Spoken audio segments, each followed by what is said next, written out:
வணக்கம், welcome to our channel. இன்னைக்கு நம்ம சேனல்ல பார்க்க போற டெசர்ட் செட்டிநாடு பால் பணியாரம். இதை எப்படி டேஸ்டியா பண்றதுன்னு பார்க்கலாம். வாங்க குயிக்கா வீடியோக்குள்ள போலாம்.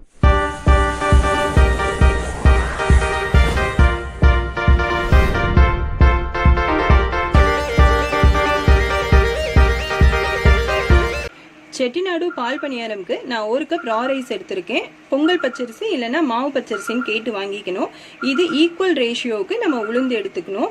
அது மாதிரி இது தலை தட்டி தான் எடுத்திருக்கேன்னா குமியெல்லாம் எடுக்கலாம். அப்பதான் உளுந்தோட ரேஷியோ நமக்கு ஈக்குவலாக கிடைக்கும். இது எந்த கப்பில் நம்ம எடுக்கிறோமோ அதில் 1 கப் உளுந்து, அவ்வளோதான். இதை 1 மணி நேரம் சோக் பண்ணி நல்லா 3 டைம்ஸ் வாஷ் பண்ணிட்டு சோக் பண்ணி வைக்கணும். அப்படியே நல்ல மைய அரைச்சி எடுத்துடணும். வேற எதுவுமே கிடையாது. நல்லா அதில் கொஞ்சம் கூட இந்த அரிசியில் இருக்க குருணையோ உளுந்துல இருக்க குருணையோ இருக்கக்கூடாது. அது போல நல்லா அரைச்சி எடுத்ததுக்கு அப்புறமா நம்ம இப்ப செய்ய ஆரம்பிக்கலாம். நான் மைய அரைச்சி எடுத்துட்டேன். போடுறதுக்காக நான் ஒரு சின்ன கப்ல மட்டும் மாத்திருக்கேன்.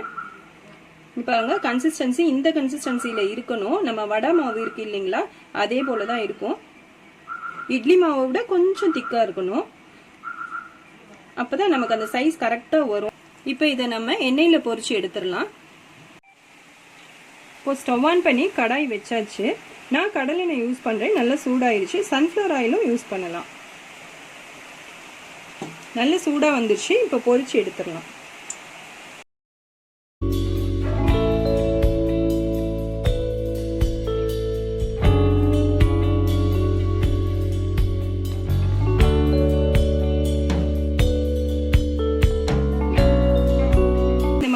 எண்ணெயில நம்ம பொரிச்சு எடுக்கிறப்ப நான் ஆல்ரெடி சொல்லியிருக்கேன், இது மாதிரி ஒரு ஷீல்டு ரெடியா வச்சுக்கணும். சப்போஸ் ஏதோ வெடிச்சதுன்னா நம்ம ரெடியா இதை க்ளோஸ் பண்ணிட்டு ஸ்டவ் ஆஃப் பண்ணிக்கலாம்.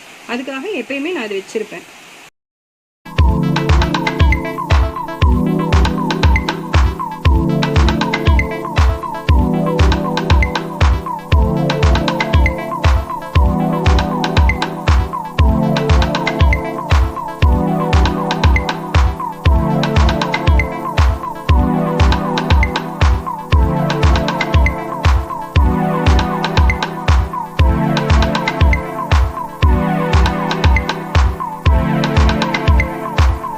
இப்போ பால் பணியாரம் எல்லாம் ரெடி பண்ணி பொரிச்சு எடுத்து வச்சாச்சு.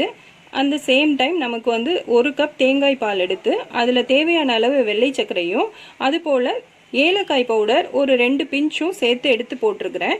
இதில் நம்ம கலந்து சர்வ் பண்ணிடலாம்.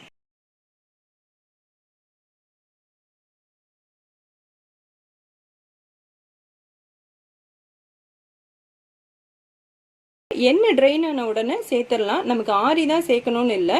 ரொம்ப ஹாட்டாக இருக்கையில் நம்ம சேர்த்தோம்னா அது ஒரு மாதிரி உடஞ்சிரும். அதனால கொஞ்சம் அந்த எண்ணெய் ட்ரெயின் ஆனோன்னா அந்த சூட்டில் சேர்த்தோம்னா கரெக்டாக இருக்கும். இப்போ நம்மளோட ட்ரெடிஷ்னல் செட்டிநாடு பால் பணியாரம் ரெடி. நீங்களும் இது போல் வீட்டில் ட்ரை பண்ணி பாருங்கள். எனக்கு கண்டிப்பாக கமெண்ட் லீவ் பண்ணுங்கள். லைக் பண்ணுங்கள், ஷேர் பண்ணுங்கள். ஜாய் என்ஜாய்க்கு சப்ஸ்கிரைப் பண்ணுங்கள். அப்படியே பக்கத்தில் இருக்க பெல் ஐக்கானை கிளிக் பண்ணி ஆல் ஆப்ஷன் செலக்ட் பண்ணிக்கோங்க. ஜாய்ஃபுல்லாக சமைக்கணும், என்ஜாய் பண்ணி சாப்பிடணும். தேங்க்யூ.